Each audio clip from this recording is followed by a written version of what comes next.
Good afternoon, everybody. We had a fantastic panel discussion, very insightful. In fact, I personally have learned quite a few things, which Perez was not so reflective to me. The session that we are going to do is purely on AI and how AI can help you in getting through the business. So the basic problem statement here is that we have silos of data. I think everybody would understand and would feel the same, that we have different stacks of application running in our data center. Say for instance HR, ERP, operation management, CRM and stuff like that.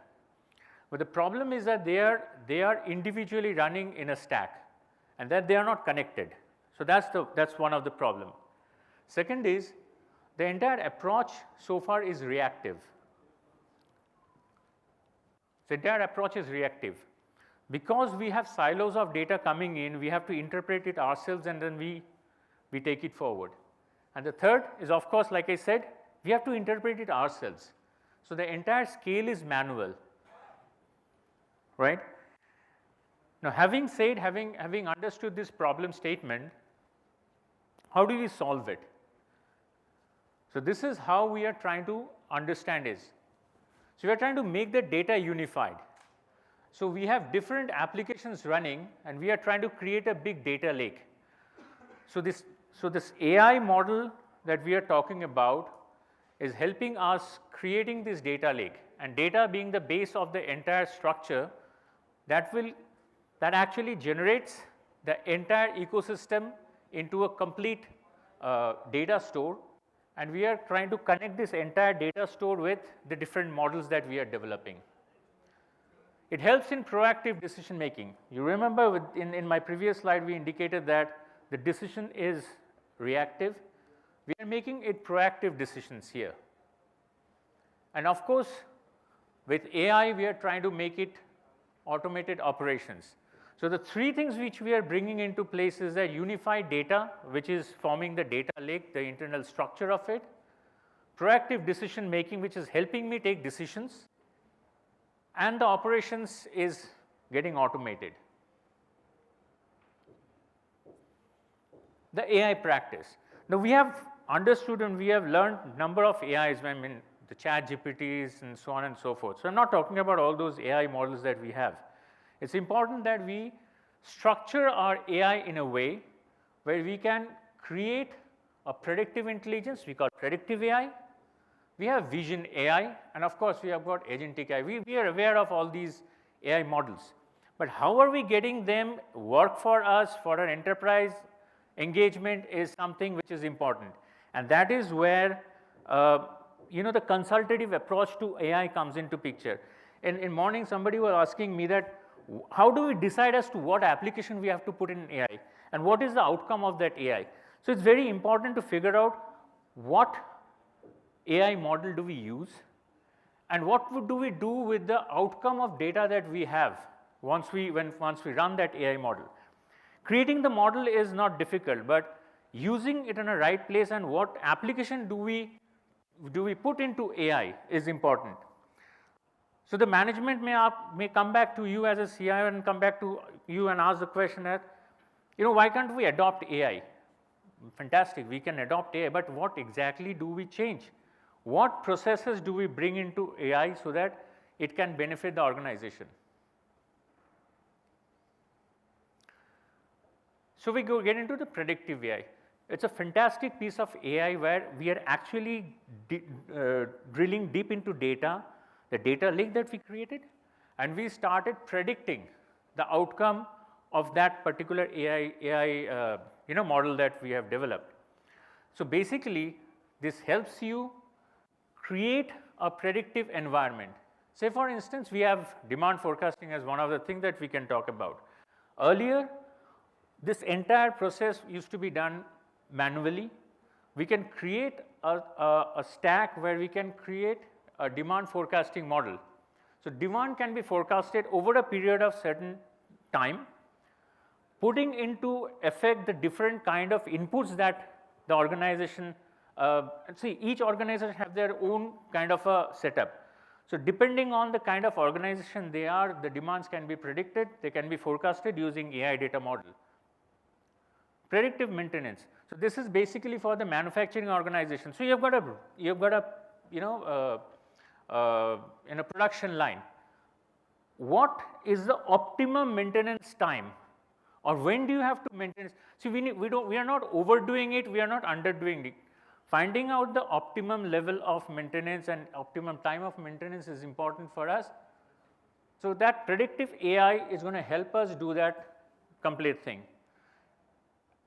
The input that we provide to that entire segment is, say for instance, there is a machine which has to be maintained.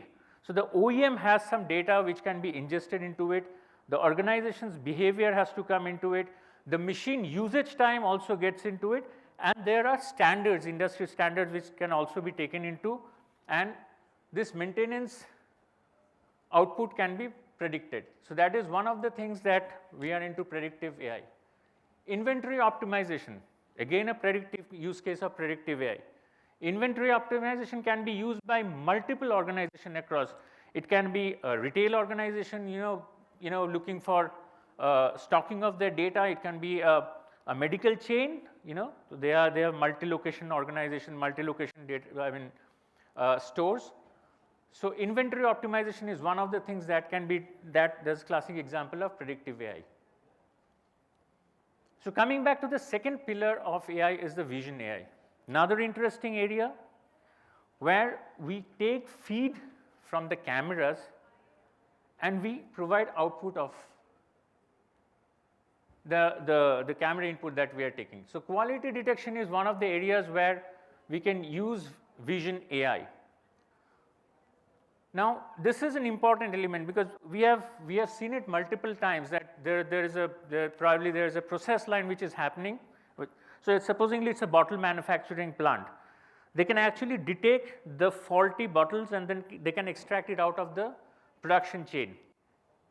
So quality is one of the things that can be taken care of using vision AI. Workplace safety. This is exactly what we are trying to understand. So there are safe zones and then there are unsafe zones. AI would actually detect and figure it out whether this is a safe zone or this is an unsafe zone. So if somebody steps into it, it'll indicate. So this is something like the video analytics plugged with the artificial intelligence that the model is providing on top of it. Coming to Agentic AI, this is one of the most used and perhaps one of the most important AI stack that we are talking about. I'll run a quick video about Agentic AI and we'll introduce you to our AI agents. Every year, your team loses 4,000 hours to work that no one wants to do. What if they didn't have to? Imagine a team that never clocks out, never burns out, and gets sharper every single day. Meet your AI workforce. 6 agents that work autonomously, around the clock, so your team can focus on what matters most. Meet Aria, your AI recruiter. She sources top talent from across the web. She passes every resume in seconds. She screens candidates by voice call and WhatsApp. She schedules interviews on your calendar, and she handles candidate outreach end to end. Meet Petra, your procurement lead. She sources and vets the right vendors for every spend. She runs your RFQs in parallel. She negotiates the best possible price, and she manages your purchase orders end to end. Meet Rex, your sales agent. Rex cold calls your leads with a natural human voice. He qualifies them on the spot. He books meetings straight to your calendar, and he follows up until the deal is closed. Meet Sage, your customer support agent. Sage connects to your help desk and answers customer emails the moment they arrive. He handles live chat in real time. He triages every ticket by priority. and he escalates the ones that need a human. Meet Axis, your executive assistant. Axis manages your inbox and drafts every reply. He owns your calendar and protects your focus time. He prepares briefings before every meeting, and he follows through on every action item. And meet Lyra, your social media agent. Lyra writes content that sounds exactly like you. He schedules posts across every channel. He engages with your audience in real time, and he monitors your brand 24/7. 6 agents, 1 autonomous workforce, working in parallel, always on, always learning. So how does it work? Just tell them what you need. Aria sources the candidates, Rex books the demos, Sage clears your tickets, all at once, while you focus on what only you can do. And while they're at it, Petra is running your procurement, Axis is managing your day, Lyra is growing your brand, 24/7, always on. 3 times the output, half the cost, 0 burnout, progression, AI agents, designed to work while you sleep, scale your operations without scaling your headcount. Wonderful. So you've seen 6 agents working on different line of operations. They can work together, in fact. You can actually make them work together as well. So when I'm saying this is one of the use cases that I'm talking about, how these agents would work. Now, these 6 agents are not only 6 agents that we are talking about. We can have multiple agents working on different line of projects for you. So these are just an example that we have given. So we have created these agents. They are actually working for us in different layers. So can I have the slide back? Oh, is there? Fantastic. So we talked about Aria, Petra, Sage, Rex, Axis, and Lyra. Now, each one of them has been trained.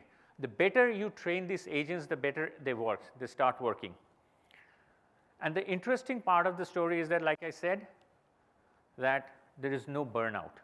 They're doing things exactly how you program them to do. This can be replicated, I said.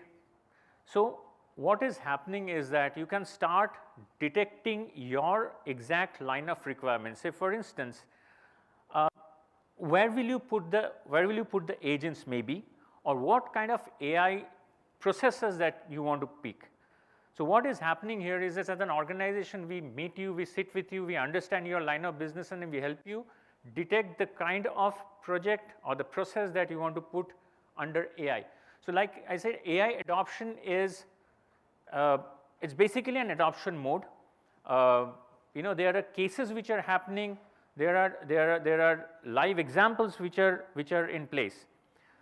So we reach out to our customer. We say that we'll help you understand exactly what you need, and we'll create an ecosystem around AI to address your requirement. It can be an integrated AI, of course. Like I said, it can be Agentic AI, it can be Vision AI, it can be Predictive AI.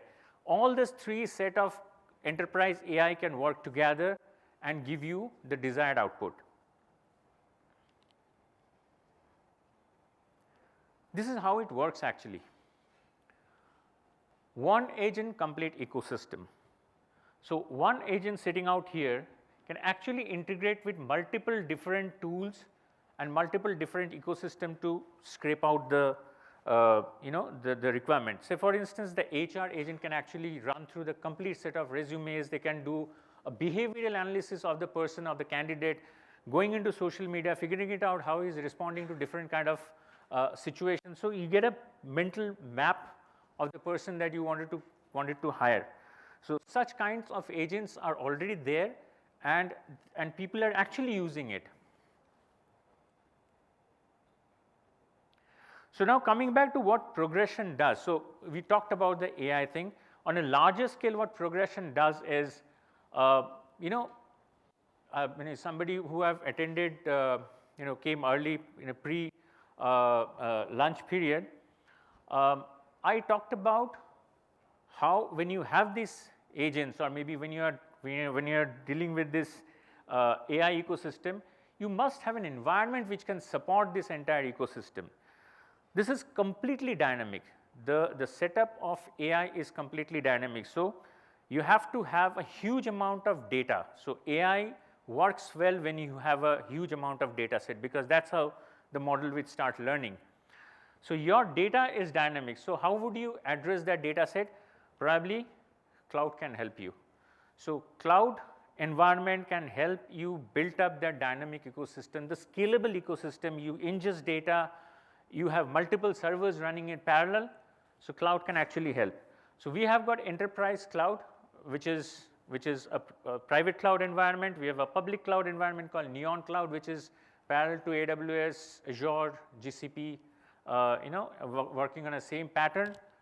We do migration, we do hybrid, cloud ecosystem as well, and of course, we have got DR as a service. Similarly, on the cybersecurity, like I said, we had a fantastic panel on the cybersecurity. It is very important that when we adopt AI, because we have huge amount of data now at this point in time, it is absolutely imperative that we must ensure that ecosystem is safe. So, there is no one-stop way of saving the ecosystem. Nobody can come back to you and say that, look, I have this solution and this will make your entire ecosystem 100% secure. No, that cannot happen. You must have deterrences, and that's exactly what we as an organization we are doing. We are trying. We are making customer aware of the fact, and then we have solutions to protect your environment as well. Infrastructure, we have complete stack of infrastructure solution for the customer, and of course, we talked about the enterprise AI. Now, when we talk about the digital transformation, so this is the digital transformation age for AI. Almost 6 years back, when we had a first round of digital transformation where people moved from legacy ERP to the structured ERP, the good part of the story is that 60 to 65% of corporate data today is structured. We have gone through that phase. We have structured our data. We have got ERP running. We have got CRM running. We've got HRMS running. The data is structured. In my previous slide, in a couple of slides prior to this, we indicated that there are silos of data. Now, AI will transform that into a common pool of data where you can start integrating with each one of these silos and create a pool, create a complete vision of action that we wanted to extract out of it. We are there, we are ready to transform, we are ready to help you out in this entire process. We are here to address your requirement. The team is here, and that is what we are helping our customers do. Thank you so much, and it was wonderful to have you as a guest, and over to you for the next presentation.